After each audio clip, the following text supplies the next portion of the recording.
Бұл аптада келіндер бәйгесі Қазақстанның ең көне қалаларының бірінде жүр. Көпестер мекендеген бұл шаһар кезінде Ұлы Жібек жолының орталығы болды. 10 саусағынан өнері тамған шеберлердің арқасында аты әлемге танылды. Ал біз үйлену тойы туралы әңгімелеудің шеберміз. Сән салтанаты жарасқан мейрамханаларды, ерекше шоуларды, қызықты салт дәстүрлерді көруге, махаббат хикаялары мен тойға қатысты өсек аяндарды тыңдауға дайындалыңыз. Реалити шоуымыздың ережесі өте қарапайым. 4 қалыңдық бір-бірінің тойына барып, оны 4 номинация бойынша бағалайды. Қалыңдықтың бейнесі. Фотосы кішкене біраз жерін құртып тұр, негізі шо образын. Ой-ой-ой. Мейрамхананың сән салтанаты. Ой, красотка, как ты можешь представить, господи. Той дастарханы. Можно сказать, подавились. Честно говоря, я не хочу отравиться.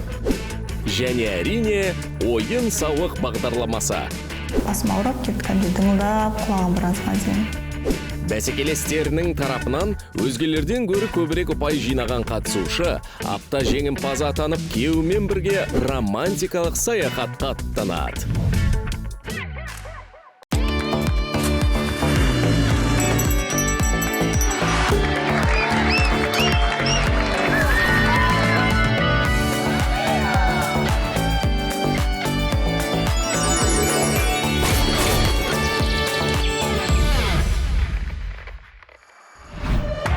Бұл аптада бағдарламамыздың бас жүлдесі тойдан кейінгі саяхатқа тараздық 4 қалыңдық таласады. Естен кетпей қызық болып өткен қазақ және түрік тойларын тамашалауға дайын болыңыздар. Ал әзірге қалыңдықтармен таныстырайық. Ақмаржан 21 жаста, ағылшын тілінің мұғалімі. Тойына 180 адам келеді деп отыр. Бюджеті 2.500.000 теңге. Севда 18 жаста, киім дизайнері. Мейрамханаға 180 адам жиналып тойлатады. Салтанатты кештің бюджеті 2.500.000 теңге. Дариға 22 жаста, ағылшын және түрік тілдерінің мұғалімі. Тойға 320 адам шақырыпты. Бюджеті 3.500.000 теңге. Еңлік 24 жаста, биология пәнінің мұғалімі.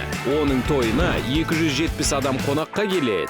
Салтанатты кештің бюджеті 4 миллион теңге. Бүгін бәсекелестер бір-бірін алғаш рет көреді. Естіген білгендерін ойға түйеді. Жарыста қандай тактика қолданатынын анықтайды. Қатал бола ма, жұмсақ бола ма, қулық жасай ма, ащы айта ма, оның бәрі танысқаннан кейін белгілі болады. Сәлем қыздар, менің есімім Еңлік болады. Күйеуім 2001 жылғы Инстаграм арқылы таныстық. Менің есімім Дариға, күйеуімнің есімі Бейелді. Ортақ достарымыз арқылы танысқан болатынбыз. Меня зовут Севда. Мы познакомились в гостях у кого-то. Менің есімім Ақмаржан. Күйеуімнің есімі Бексұлтан, тоже мұғалім. Екеуміз бір колледж жұмыс жасадық. Вот, танысқанға қуаныштымыз. Были волнения. Я думала, сейчас мы вообще не сможем общий язык свой найти. Я их впервые вижу. Бір-бірін жақтырмай, жаңағыдай сынап, бір-бірін сөйтетін шығар десем жоқ, наоборот, впечатление күшті болды. Бірден көрініп тұр. Жаңадан келгендер, алғашқы әсер көбіне алдамшы болып шығады. Өйткені басында жұрттың бәрі өзгелерге ұнағысы келеді. Қай ресторанда болады? Гүлсарайда болады. Ақмаржанның тойы конкурент болатын секілді. Өйткені Гүлсарай рестораны өте жақсы ресторандардың бірі. Ең қызығы Севданың тойы сияқты. Түрікше той болғаннан кейін басқаша болатын сияқты. Енді қазақи той бәрі өтеді ғой. Вот түрікше той басқаша болатын сияқты. По-любому біз білмейміз ғой, барып көрмегенбіз. Түрікше тойда бұрын-соң болып көрмеген. Жобаға түрік қызының қатысып жатқанын біліп, өзге бикештер қобалжып қалған сияқты. Сыры белгілі қазақ қыздармен бәсекелесу бір басқа болса, өзге салт дәстүрмен өтетін тойдың жөні бөлек. О, Түркия, ғаламат ғасыр. Когда увидят, какие у них первые впечатления будут, вот, что они ожидали и что получилось. Я хочу, чтобы это все было сюрпризом. Мен түрік тілінің мұғалімі болғаннан кейін мен түрік жігіттермен өте жақын араласамын. Маған наоборот олардың салты андай жат емес. Сондықтан мен ешқандай да бір жаңалық жоқ деп ойлаймын. Біздің той более европейский и этно стильде болады. Біздікі ресторанның ішіндегі оформлениеге қарай мамам екеуміз, яғни енем екеуміз 270 адамға қолдан банбанерки тіктік. Қап фурнитураларын өзіміз, оюын бәрін өзіміз істедік. Біз сол банбанеркидің түсін сол ресторанның ішіндегі түстерге байланысты қылып пердеге қарай тура сол түсте етіп бәрін. Баннер тоже шикарный. Енді көреміз, бір ерекше бір нәрсе істейміз ба, может.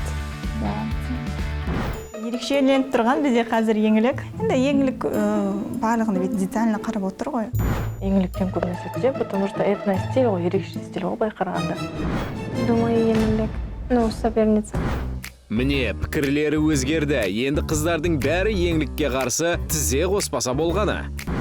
Біз негізі ойлағанбыз басында европейский стильмен, артта дружокпен, дружка болмай-ақ қойсын деген сияқты ше. Қазір сондай болып отыр.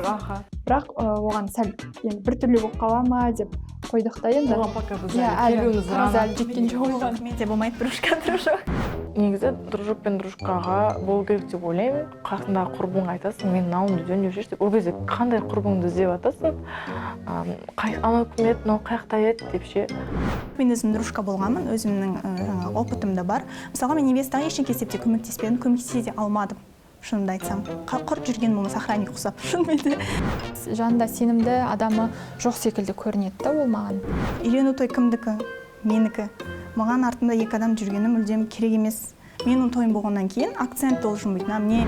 Қызық, бәсекелес бикештердің бірде біреуі әлі көйлегін ауызға алмады. Мейрамхананы көбіне ата-аналар таңдайды, ал көйлек қалыңдықтың талғамынан хабар береді. Қыздар енді тойда менің көйлегім сәл ашықтау болады, европейский стильде. Барлық жаңа фигураны көрсетіп тұратын көйлек болады да енді. Оған қатты сөкпейтіндер ғой. Ертең ана жерде басқаша сөйлеп, ана жаққа барғанда басқаша сөйлеуі мүмкін ғой. Сондықтан алдын ала ескертіп айтып қойдым. Ну, не буду ругаться, что она выбрала такое платье. Ну, это ее свое мнение, как бы. Елдердің жаман көздері түсуі мүмкін, сөздері түсуі мүмкін. Фата менде өзгеше фата болады, көбелек фата болады. Енді екеуміздің фатамыз ұқсас екен, менікі тоже бабочка. Менікі де бабочка. Менікі де европейский стильде, екеуміз образымыз қойды. Бір жобада екі көбелек болады. Қыздар, тек төбелесіп қалмаңдаршы. Жер бетінде көбелек те, оның түр түсі де көп қой. Егер Дарьяға екеуміздің фатамыз бірдей болатын болса, өзгертем. Қайта жақсы болды, мен сұрап алғаным. Ну, это каждому человеку, наверное, не понравится, что все одинаковое. Көңілімді түсіретін еді, мен уайымдайтын едім ше. Мен біреуге ұқсағым келмейді. Мен оған мүлдем басым қатырмаймын. Даже образымыз бірдей емес. Мүлдем басым қатырып жатқан жоқпын шынымен. Дәл осы жерде түсінікті болды. Үйлену тойына дайындаларда жігіттердің жарасы жеңіл екен. Қою түсті костюм, ашық түсті костюм, ал қалыңдық киетін көйлектің жөні бөлек. Қызыл көйлек кес па? Ақ болады ма көйлек? Ақ болады, просто головной убор бордовый цвет. Сәукелеміз сияқты. Получается, шаш жамады ғой да? Всегда өте ұяң. Менің ойымша оның сәл ыңғайсызданған жері біз енді қазақша үшеуміз сөйлеп отқаннан кейін ол орысша бет кіріп кеткісі де келген жоқ. Ну, так как впервые я вот вижу их, может, из-за этого, что я не смогла чуть-чуть с ними открыться. Ну, так как они без остановки прям все говорили. Севда қайта оған қуан, неғұрлым азырақ айтсаң, соғұрлым ешкім күтпеген тосын сый жасаудың мүмкіндігі артады. Бірақ бұл жобада тағы бір үндемес бар. Мен де білмейді екен, қандай стильде болады, не стильде қояды. Просто баннер қандай болатынын білемін, примерно. Ақмаржан негізі көп нәрсені айтпайды. Ол, может, интрига ұстағысы келген, может, біз ұрлап алады деп ойлай ма? Өзінен байқалды, көйлегін бүйтіп ашқан жоқ, образдардың арасында айтқан жоқ. Айтпаған себебім, білмеймін, может быть, темаға қосылмаған, әңгімеге қосылмаған шығармын. Қыздар кішкене менің түсінбеді ғой деймін. Мен басында қорықтым, потому что мен ол жобаны көргем ғой. Бірақ 31-ші канал негізі хит канал. Бізде қазір алдын ала мына жақта қазір бүйтпейік деп айтқан мен ол жақта не Ана жаққа барып айта саламын. Жоқ, қалай бар, солай айтамын, как она есть. Ұнаса ұнады, ұнамаса ұнамады деп айтамын. По лицу не видно, то, что оно сможет такое сказать, что ей не нравится. мен негізі алдыңғы жылы сол келіндер бәйгесінің нелерін көрдім енді, бәйгелерді. Сол кезде невесталар прям бір-бірлеріне өте төмен баға беріп жатыр. Может, ол кездің адамдар понятиялары, может, басқа. Адамдар басқа. Иә, адамдар басқа, может. Құрметті бикештер, көңілдеріңе келсе де айтайық. Уақыт өзгереді, ал адам баласы еш қашан өзгермейді. Алда әлі жағымды жаңалықтар да, жан ауыратын сәттер де болады. Қаншаға бағалап тұр, қаншалықты ұнады, соншаны қойып, 0 болса 0. Қазір енді бәріміз айтып жатырмыз ғой, бірақ енді ол жаққа барған кезде әркімнің мінезі бәрібір де өзгереді. Жарыс есть, жарыс. Тараз негізі өз кішкентай қала ғой, бір күні болмасын, бір күні. Может, бәріміз мұғалім екенбіз, может, коллега болып қалармыз. Чтобы сол кезде ұялмайтындай өзімізге. Қыздарға ешқандай да қорқыныш берген жоқпын. Енді бұйырғанын көреді өздері. Завтра всех жду на своей свадьбе. Очень рада буду видеть вас на своей свадьбе. Что ертең көрсеміз.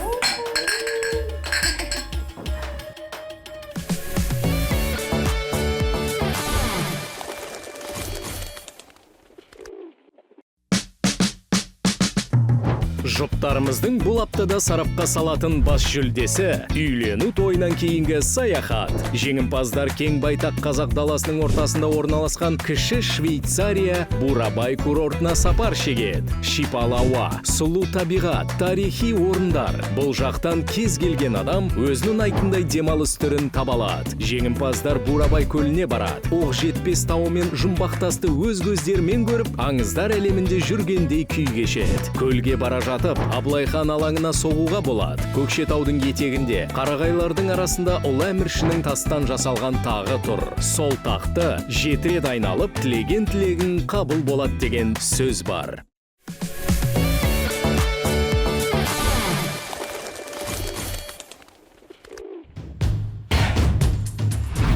Шайқас алаңына алғашқы болып шығу 18 жастағы түрік қызы Севдаға бұйырды. Түрік тойында 180 адам қонақ болады. Бюджеті 2,5 миллион теңге. Всем привет, меня зовут Севда, мне 18 лет. Всех приглашаю на свою свадьбу. Уверен, что она будет очень веселая.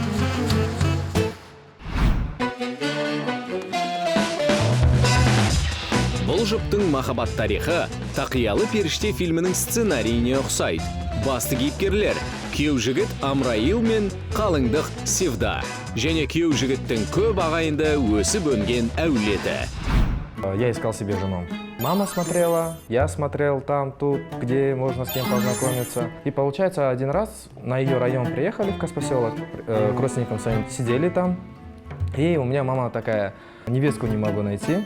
Они там завелись, да мы сейчас найдем. И сказали: тут у нас соседка есть, давай на нее тоже посмотрим. В этот же день я познакомился с ней. Амраилдың отбасына қарасты нәзік жандар тордағы құс деген атаумен арнайы операция ұйымдастырды. Она рисует, хна, у нас есть турецкие на свадьбу рисуют девчонкам. И моя сестра и племянница ей позвонили, сказали, там обманули, можно сказать, у нас свадьба, нам нужно что-то срочно нарисовала. Она согласилась, к ее дому я подъехал, она увидела, в шоке была то, что я тоже там. Ну, как увидела, удивилась, что разве у нас есть в поселке такой человек? Или, я подумала, что он таксист или сосед там. Я Амурда өз жебесін әрдайым дер кезінде дәл жүректі көзде бата бермейді. Оның үстіне жаныңда қайғыдағы бір такси жүргізушісі тұрса қайтесің? Мы туда пошли, и они начали все про него говорить. В такой момент ее домой также все отвел, и у меня начали теперь сестра с племянницей спрашивать, что, как, понравилось, не понравилось она тебе. Я сказал, нормальная, да, пойдет. Они говорят, все хорошо, мы сейчас тебе номер, то, все организуем. Я ей написал: привет, как дела? Она написала: хорошо. Я такой думаю, она звезда или кто, почему она не интересуется, почему, как у меня дела, я же тоже человек. Неловко себя почувствовала, что сейчас подумает, что вот сразу она согласилась или еще что-то. А самое интересное, думает, сразу согласилась, через 3 дня она согласилась за меня сразу замуж выйти. Сәтті түсті деген осы. Арнайы операция керемет өтті. бәрі күйеу жігіттің туыстары ойлағаннан да артық болып шықты. Я за эти 2 дня, например, ну скажем 3 дня, да, грубо говоря, я понял то, что это мой человек. Я согласен. Я ей уже о своих намерениях сказал. Я не хочу вокруг да около ходить. Выйдешь за меня, не выйдешь. А мне было самое интересное, она мне до сих пор об этом не говорит, почему она согласилась за такой короткий срок. Она признаваться не хочет. Мне до сих пор не призналась. Отрицает все, в отрицалово идет. Сивда, болар іс болды ғой, енді шыныңды айтшы. Как увидела, понравился он мне очень сильно. Сразу же подумала, что вот это мой человек, я нашла своего человека. Тордағы құс арнайы операциясының бірінші бөлімі аяқталды. Сөйтіп, әкесін көндіру деген жасырын атпен екінші кезеңі басталды. Отец вначале против был. Она как единственная у него дочка, тем более на тот момент ей было 17 в прошлом году. Папу тоже можно понять, что ему сложно, я у нее единственная дочка. Я в положении понял то, что его отца нужно будет уговаривать долго, чтобы он понял, да, какой я... Мақсатым айқын, кедергілерге қарамайым. Амраил осындай ұстанымға сүйенді. Соның арқасында қыз әкесінің жүрегін жібітті. Мы, получается, год встречались, общались, и вот в этом году у нас свадьба. Вот все, что между нами в течение года произошло, я сам не понял, как я к ней сильно привязался. Пообещали друг другу будем что до конца своей жизни дополнять друг друга, поддерживать, уважать. Жастар, біздің жобамызда бақтарыңның жануына тілектеспіз. Өмір жолында әлі талай сынақтан өтесіңдер. Келіндер бәйгесі солардың алғашқысы және сәттісі болсын. Думаю, воспоминания. Есть что вспомнить с этого дня. Я бы еще хотела бы побывать и в других свадьбах казахских. Посмотреть, может, у них чуть по-другому. Я единственное, то, что могу, как и раньше сказать, сабыр, и у нас все с тобой получится. Оны жақында нақтырақ айтсақ, осы аптаның аяғында жұма күні көреміз. Сағат таңғы 9, Сивда салонға қарай асығып барады. Ол жауапкершілігі жоғары адам. Кейбір қыздар сияқты тәуекелге барғысы келмейді. Здравствуйте. На 15 минут опоздала. В салон. Просто пробки чуть были. Нежный макияж, без темных теней. Я сама выбирала макияж. Ни у кого не видела. Как сделают, так и будет. Сөзіне қарасаң, Сивда бәріне мойынсұнып тұрған адам сияқты. Қалай шықса солай болады дейді. Әлде бұл шеберге деген сенімінің жоғарлығын көрсете ме екен? Волосы не будем делать, так как у нас по традиции головной убор одеваем. Түрік қыздарына рахат екен, шаштың сәнін ойлап бас қатырмайды. Жарайды, онда бәсекелестеріңе бас киіміңді бағалауға тура келеді.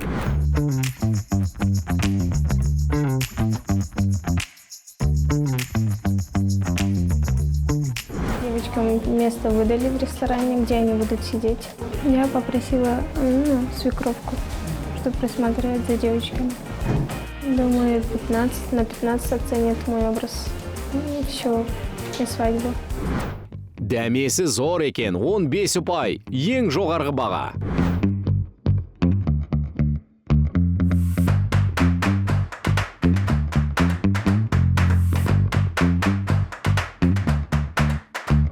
Все очень красиво. Әдемі болғаның үшін әкеңе, шешеңе және жаратылысыңа алғыс айт. Я қалыңдық, көңіл күйің қалай? Волнение есть, потому что уже все, последний день дома. Мәс саған! Опа-на, что мне теперь делать? Сивда, жаның қандай нәзік ет. Енді тек операторларымыз жылап жібермесін. Бәрін жөндеген сияқты. Енді қайтып жылама. Бет әрлеуші үнемі жаныңда жүрмейді. Ал бәсекелестеріңе бағаны төмендететін ілік табылса болғаны.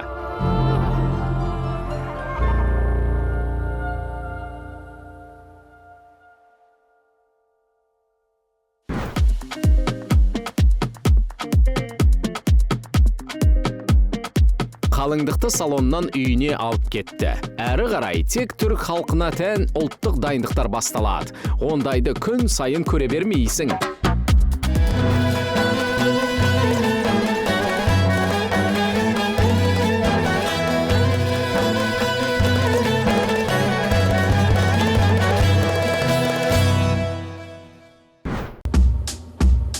Салондағы макияж аяқталған еді, енді үйдегі салонның жұмысы басталды.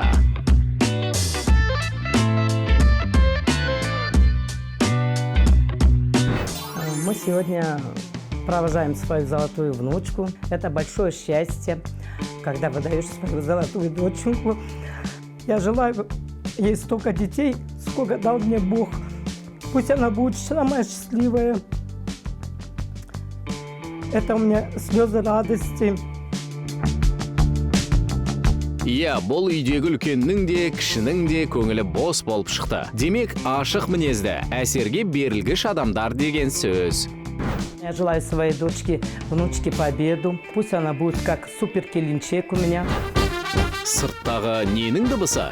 Той басталып жатқан сияқты. Севданы алып кететін кортеж келді.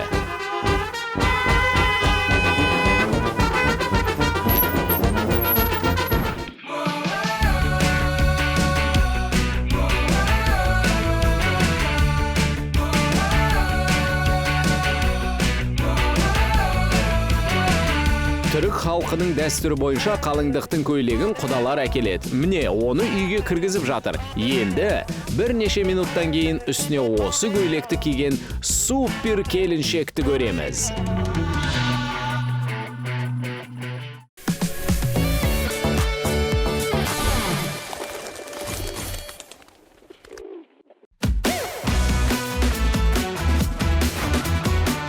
Келіндер бәйгесі көне шаһар Таразда. Мұндағы әрбір ескерткіштің қайталанбас тарихы бар. Осы қалаға келсеңіз, Тараздан небәрі 18 шақырым жерде орналасқан Айша бибі кесенесіне міндетті түрде соғыңыз. Оны махаббат пен қасіреттің ескерткіші деп атайды. Бұдан 9 ғасыр бұрын салынған кесене орта ғасырлық сәулет өнерінің үлгісі. Қазақстандағы басқа мемориалдық дәстүрлік ескерткіштердің ішінде оған тең келетіні жоқ. Сырты қызғылт қоңыр түсті тақта тастармен қапталып, 60 түрлі ою өрнекпен безендірілген. Айша бибі мен Қарахан ханның махаббатын баяндайтын аңыздың 30-ға жуық нұсқасы бар. Солардың біреуі бойынша Айша ғашығын іздеп үйінен қашып шығады, бірақ жолда улы жылан шағып қайтыс болады. Сүйгенінен айырылған Қарахан оның қабірінің басына көз көріп, құлақ естімегендей әдемі кесене тұрғызуға бұйрық береді. Ол өзін Айша бибінің мазары көрініп тұратын жерге жерлеуді өсиет қылады.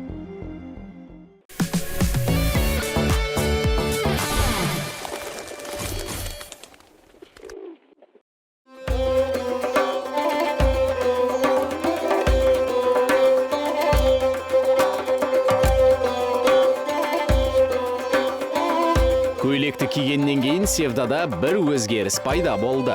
Жанып тұрған қара торы қыз моп-момақан ұялшақ келінге айналды. Алда кедергілер белдеуі, яғни түрік халқының неше түрлі салт дәстүрі күтіп тұр.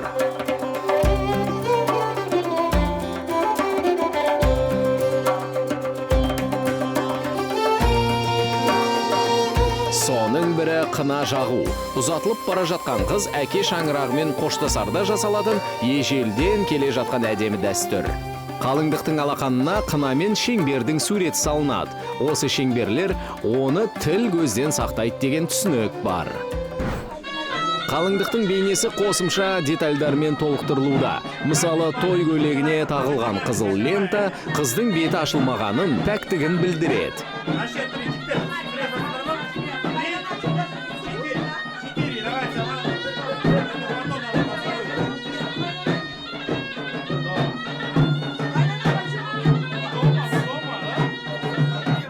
Әрі қарай отбасы мүшелерінің көңілін қимастық сезімі билейтін ең әсерлі сәт.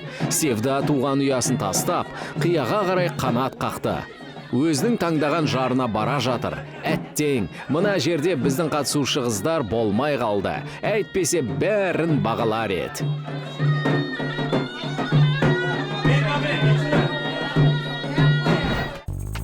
Ал күйеу жігіт қалыңдықты күтіп алуға дайын. Еңлік те күйеу жігіттің үйіне келіп алыпты. Телефонына бірдеңелерді түсіріп жатыр.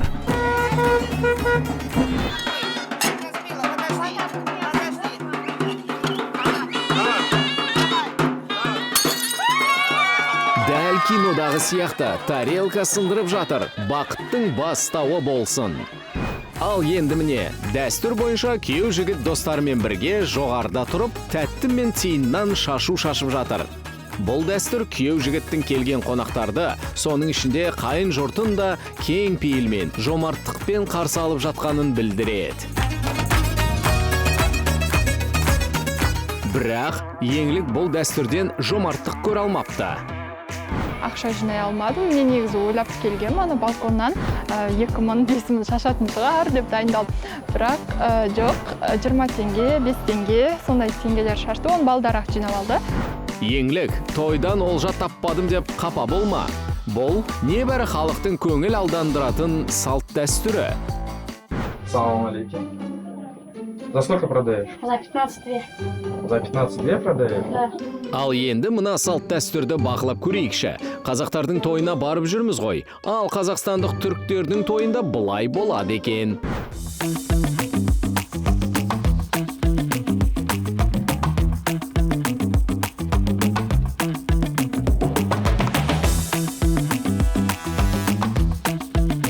Еңлік, әйтеуір салт дәстүрлерді бақылап тұрсың ба? Әлде қалыңдықтың бейнесін сканерлеуге кірісіп кеттің бе? Негізі образна макияжы грубый болған. Кешегі Севда мен бүгінгі Севда екі түрлі. Ал онда қалыңдыққа тағы да жөндеп қарайықшы. Сол Севда ма, басқа біреу ме? То, что все они привезли, все мне нравится, удобно, легко. Ал еңлік мүлдем басқаша ой түйіпті. Көйлегі өте қалың, жеңі ұзын, өзіне ауыр, ыстықтап өзі әрең жүрді. Сегодня я очень красивая невеста и надеюсь, что все сегодня будет вечером очень хорошо. Я Севда, бәсекелестерің де той әсерлі болады деп күтіп жүр. Менде особо қатты әсер болған жоқ, ерекшелік болған жоқ. Мен өзі ойлағам, күшті нәрселер болатын шығар дедім. Бірақ ондай нәрсе болмады. Тойдан үмітім зор, қазір той күшті болады деген ойдамын енді. Тойға кеттік.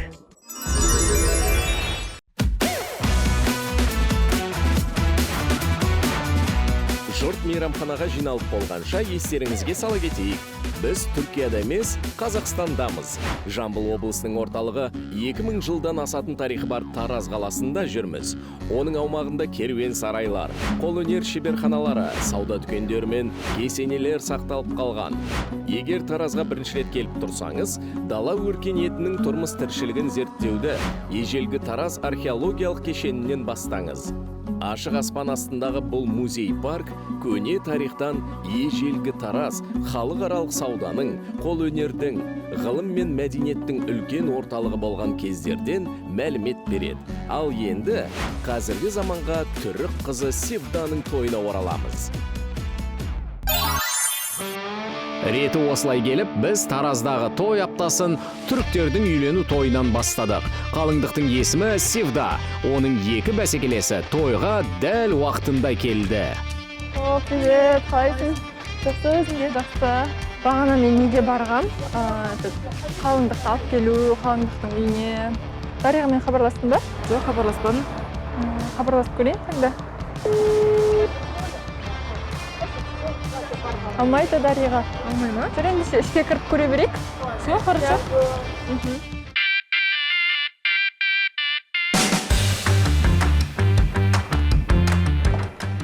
Вау, күшті.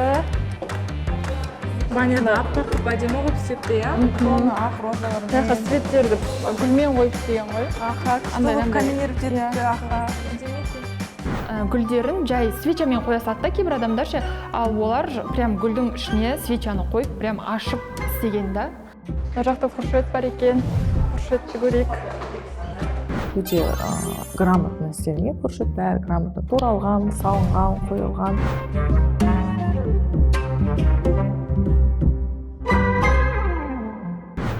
Төреші бикештер, баннер туралы не айтасыңдар? Әдетте таяқтың ұшы баннерге көбірек теуші еді. баннер кішкене болып қалған сияқты иә залға. Кішкене үлкендеу қылып істеу керек еді. Негізі баннердің ұзындығын және де енін сәл ұзарту керек еді деп ойлаймын. Қыздар, тойға құрылысшылардың ұзындық өлшеуішін ала келетін адамсыңдар ғой. Сосын қабырғаны, баннерді өлшер едіңдер. Жүріңдер, барып залды өлшейік. Ақ күшті екен. Анда жастар отыратын жерде әдемі екен иә. Залдың іші полный ақ, төбе жағында люстралары әдемі, өте үлкен. Оформление сәл жетіспейді. Ана жаққа бір нәрсе қосу керек еді. Сыйлықтар ма, шоколад па, бір нәрсе. Просто бүйтіп. Баннерке сияқты бірдеңе қою керек. Оформление сәл жетіспегендей болды да. Менің көзіме. Бәсекелестерінің көңіл күйіне қарағанда Севдаға залды безендіретін әшекей емес, ұпай саны жетіңкіремей қалатын сияқты. Күшті кең. Уқти, не естен гүлдер әдемі екен. Жастар отырған жер өте әдемі, гүлмен көмкерілген. Отыратын орындықтары королевский күшті орындықтар болды. Қайда отырамыз? Сұрап көрейік ана орындықтарын. Сұрап көрейік. Хозяйка кім? Самат, біз қайда отырамыз? Пойдемте, посадим вас. Пойдемте, девочки. Кто-то коллектив мой. Хорошо. Ұжымдастардың бағы бар екен. Екі қызықты қатар көретін болды. Тойды да реалити шоудың түсірілімін де қатар тамашалайды. Давайте онда тамақты көрейік. Бастай береміз, Бастай берейік. Қыздар, бастаймыз. Дастархандағы тағамдарды бастан аяқ талдап тастайық.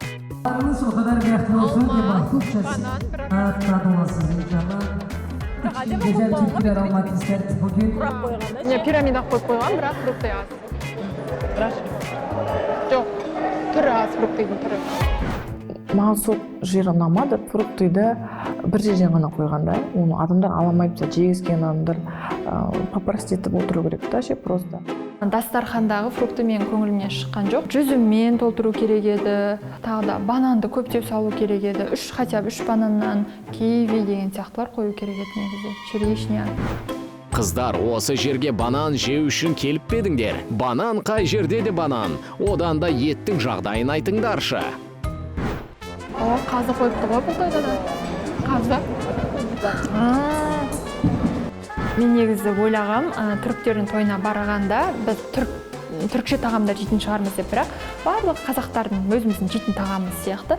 Мен пахлава, тағы да өздерін түріктердің жейтіндер бар ғондай, шербетпен істелген нан деген сияқты. Бүгінше күйеу жігітті шербет, қалыңдықты пахлава деп қабылдаңдар. Қыздар, қараңдар, күйеу жігіт кіріп келе жатыр. И сердце готово вырваться из груди. И мы встречаем поистине самого счастливого человека. Жених, друзья!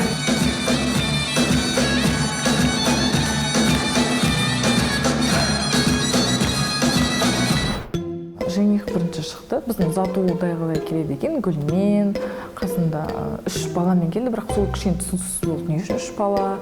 Ол 3-ші бала бір жаққа жоқ болып кетті өзімен өзі, кішкене түсінсіз болып қалды. Ал біз Дариғаның неге кешіккенін түсінбедік. Өз айтсыншы. Мен о басында қатыса алмадым, себебі ертең менде ұзату болады дейді, сол себепті де біраз кешігіп келдім тойға. Жарайды, ештеңеден қорғалған жоқсың. Қалыңдық ішке кірмей тұрып келдің.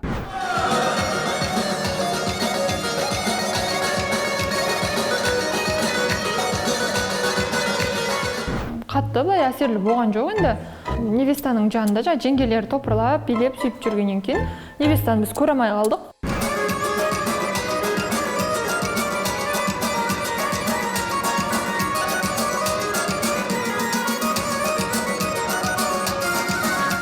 Севданы өте нәзік, ұяң ғой.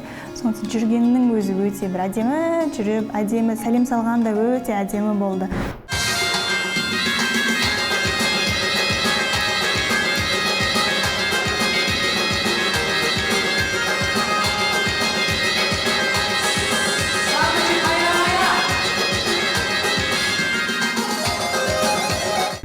Невестаға жаңа пышақты бүйтіп тіреп, сөйтіп ашаттан кезде мен кішкене қорықтым, көзіне кіріп кетсем екен деп ше. Енді олар өздері үйреніп қалғаннан кейін кішкене қорқыныш болды ғой, не істеп жатыр мына бала деп. Невеста будет сохранять молчание до тех пор, пока она не узнает, не изучит характер каждого в этом доме. Когда она уже будет знать, кому какой подход нужен, артык начнет потихонечку разговаривать, ну, за определенную, конечно же, награду, вознаграждение. жаңа тіл кесу деп жаңа өздері айтып жатты ғой, бірақ оны әдемі жеткізді, әдемі түсіндірді. Яғни біз жат адамдарға біз түсінікті қылып жеткізді. Мысалы, кейбір адамдар ол не, ой, даже оскорбление деп ойлап қалуы мүмкін, бірақ әдемі түсіндірді бізге. Ал келесі сәтті түсіндіріп жатудың ешкімге керегі жоқ. Тыйым салынған контент. Тәтті құмарларды экраннан әрі алып кетіңіздер.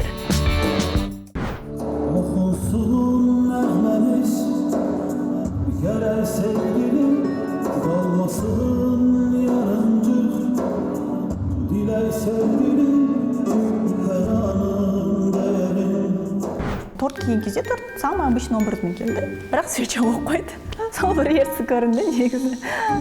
Тортты мен ойлаған бір андай үлкен, может, бір макетпен алып келетін шығар деп. Бірақ тортты 3 стойкаға қойып, сөйтіп алып келді. Биік торт болған жоқ.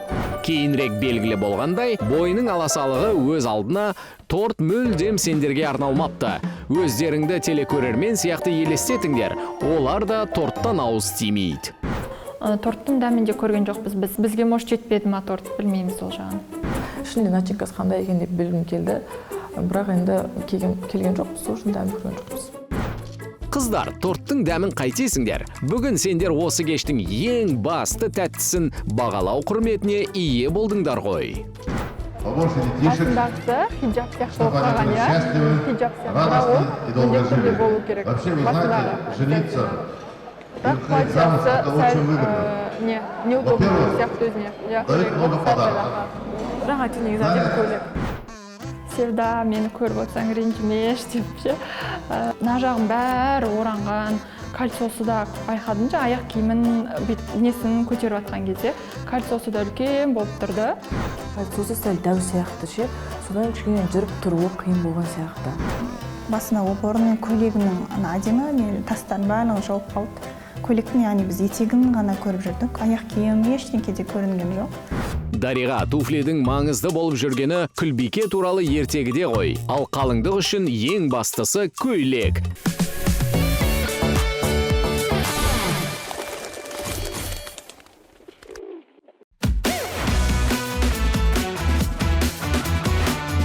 Қонақтар Севданың тойында түрік халқының салт дәстүрлерін тамашалап отырған кезде біз мини-экскурсиямызды жалғастырамыз.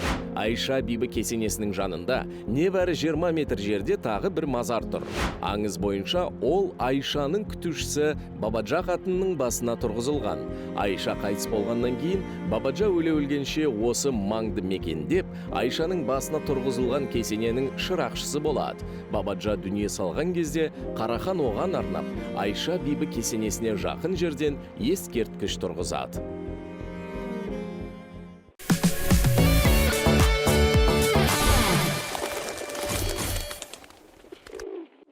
Самсаны айтамын, жылау. Раньше, әуелден сіз бергеніңізді düşünüyorsunuz. Свежий такой, Şimdi yanlış düşüneceksiniz.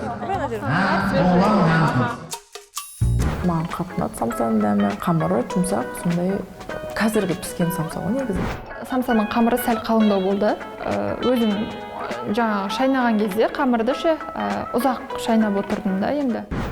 Қыздар, сырларың белгілі болды. Сендер үшін тойдағы ең басты нәрсе туфли мен самса екен. Түрік қалыңдықтың отбасылық биін көріңдер.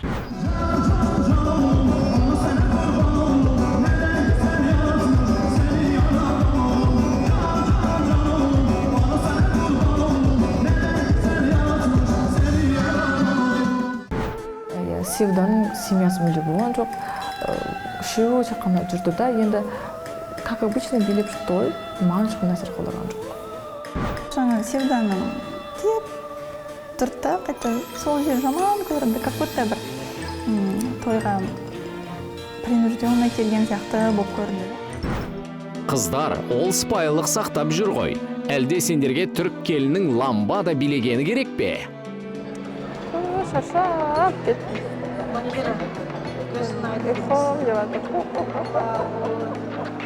Зеріккен сәттерім болды. Шоу программа болса, вау деп бәріміз қарап отыратын едік та.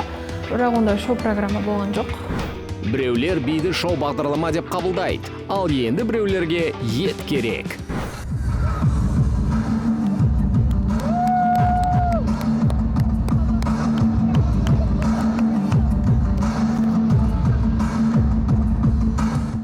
Ыстық тамаққа бізге құрметпен мантыны алып келді.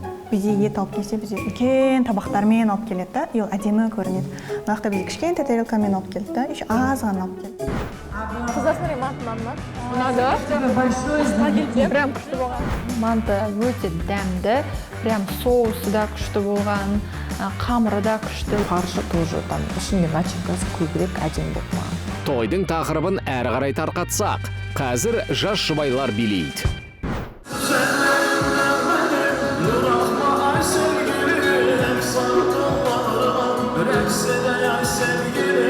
Менің ойымша вальсқа дайындалған жоқ деп ойлаймын, потому что тек қана бір қозғалыспен сол 4 минуттық, 3 минуттық ән аяқталды. Қыздың яңдығымен, әншінің живой айтқаны өте атмосферно болды вальстың.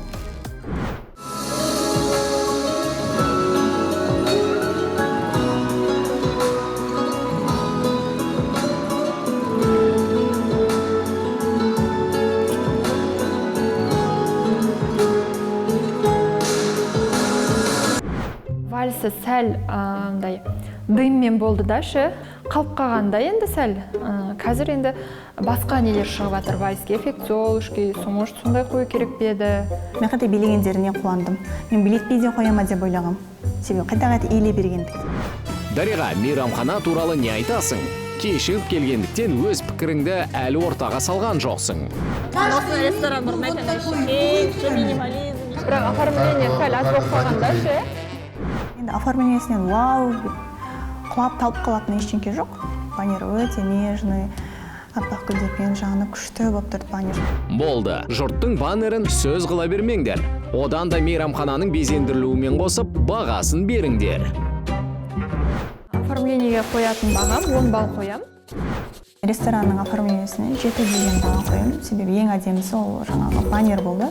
Ол қалған, яғни ресторан өзінің родной ремонты, бүйтіп детально оформление ешқандай да қосылмаған жастар үшін. Ресторанның безендірілуіне 10 балл қоямын. Сол 10 балл қойысын. Білмеймін, 5 балл не үшін кемке. Қап, Севда білсе ғой, сендер оның ұпайын қалай алып қойсаңдар, ол да дастархандағы тамақты алдарыңнан алып тастар еді. Түрлі салат істеген 4 түрлі. Бұл ананас, мята, цезарь, Шынын айтсам, толықтай бүкіл вниманием тойда болғаннан кейін дастарханда бір-екі бүйтіп ауыз тидім деп айтамын. Кішкене ұялып отырдым, шыны керекше, тамақты көп жегенге. Бір сондай нағыз тамақ жеушін деген ба деп ойламасын деп. Есесіне Севданың безендіруге қойылатын 5 ұпайын ұялмай-ақ жеп алдың ғой.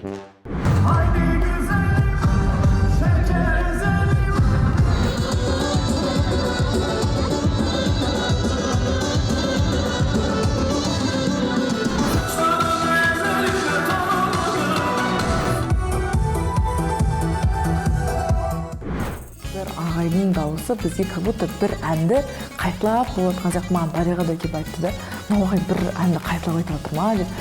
Бір секундқа болсын тыныштық болған жоқ. Сол жағынан мен білген отырған жерде біз басым ауырып кетті, дыңылдап құлағым біразға дейін. Әндері негізі көп болып кетті, біз оны түсінген де жоқпыз. Ол ағай көп ән айтты. Тек сендер түрік тілін білмеген соң түсінбедіңдер. Қыздар, алға, құлақтарыңа таныс әнге билеп қалыңдар.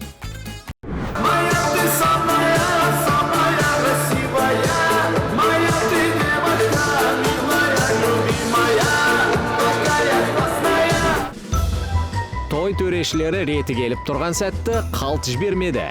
Қалыңдықпен ескерткішке суретке түсіп алды. Әрі оның бейнесін есте сақтап қалады. Әлі баға қою керек қой.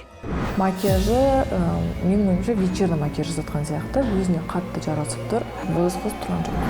Шын айтам, макияжы мүлдем көзіме түскен жоқ. Как-то темный, жаңағы басындағы уборный на жаққа дейін түсіп тұрды, қасына дейін почти что.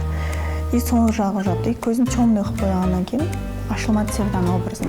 Менің Севданың образына қоятын бағам 7 балл. Севданың образына 10 деген бағаны қоямын. Севданың образына беретін балым 10 балл. 15 балл болу үшін, мне кажется, күшті төгіліп тұратын көйлек болған дұрыс сияқты ғой. Қалдыққа мүлдем көңіл бөлінбейді екен. Халық активный, халық билейді, халық өлең айтады, халық сөйлейді. Ал невеста құр отырады, яғни тіпті орнынан тұрып билемейді де екен. Ол өте ерсіз көрінді, шынымен. Бүкіл назар негізі қалыңдықта болады бізде. Қалыңдық ортаға шығып билейді, гүл лақтырады бізде. Севда да оның күйеуі де кішкене тойда көрінбей қалды. Есесіне біз дастарханға қоятын бағаларыңды көргіміз келеді. Ас мәзіріне қоятын бағам 9, тек қана дәмі үшін. Себебі дастарханда бір оформление жоқ, безендіру жоқ. Ас мәзірге беретін бағам 8. Ас мәзіріне беретін бағам 8. Себебі бірақ горячий болды. Сол себептен.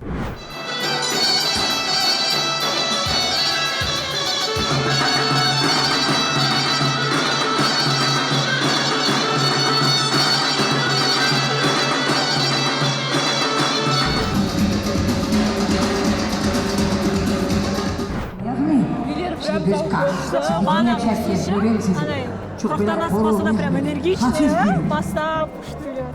Бізде мысалға еркектер көбінесе билемейді олай. Мысалы бізде қара жорға билеген көрмейсің тойда. Олар кәдімгідей күштілеп тұрып билейді екен. Қыздар, әңгімені қойыңдар. Кезек сендерде.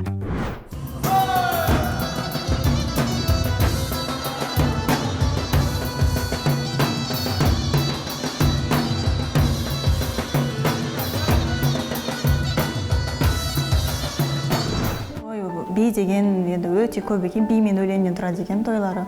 Ойын ойнатпады. Биге мүлде билей алмадым. Мен басында түсінбедім, қалай болып жатыр, былай қарадым, бірақ ол кісілер жай билеп жатты да, а біз өзіміз нефтем басқа қимылдар қосып кеттік.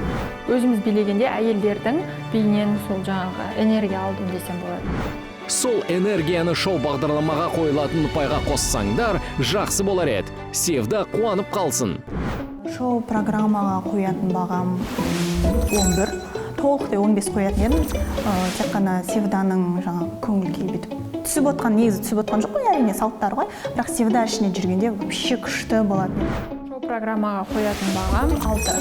Особо қатты шоу программа болған жоқ, только вальс болды, только ән айтты, тос айтты. Шоу программаны қоятын бағам 8. Сонымен, түрік тойының қорытындысын шығарайық. Бәсекелестер қалыңдықтың бейнесіне 27 ұпай берді. Мейрамхананың безендірілуі де осындай бағалды. 27 ұпай. Той дастарханы қатысушылардың үмітін ақтамады. 25 ұпай. Шоу бағдарлама бәсекелестерінің ойынша онша қызық болмады. 25 ұпай. Бәрін қосқанда Севданың тойы 104 ұпай жинады. Севданың тойы мен тойыма бәсекелес бола алмайды деп ойлаймын. Мен ерекше той көрген жоқпын негізі. Күшті бір турецкий той көргім келген негізі. Менің тойыма бәсекелес бола алмайды, себебі екеуміз мүлдем екі түрлі. Мен ойлаймын, Севда мен тойыма барған шошитын шығар депші. Күнертең Дариғаның тойына барамыз. Ол жерде түрік келіншек Севда қазақ тойының салт дәстүрімен танысады. Ертең көріңіз, қапы қалмаңыз.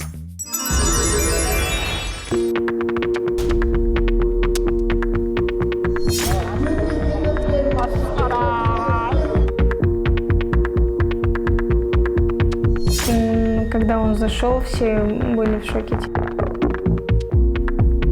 Біз ештеңе істеген жоқпыз ғой, не үшін кешірім сұраймыз?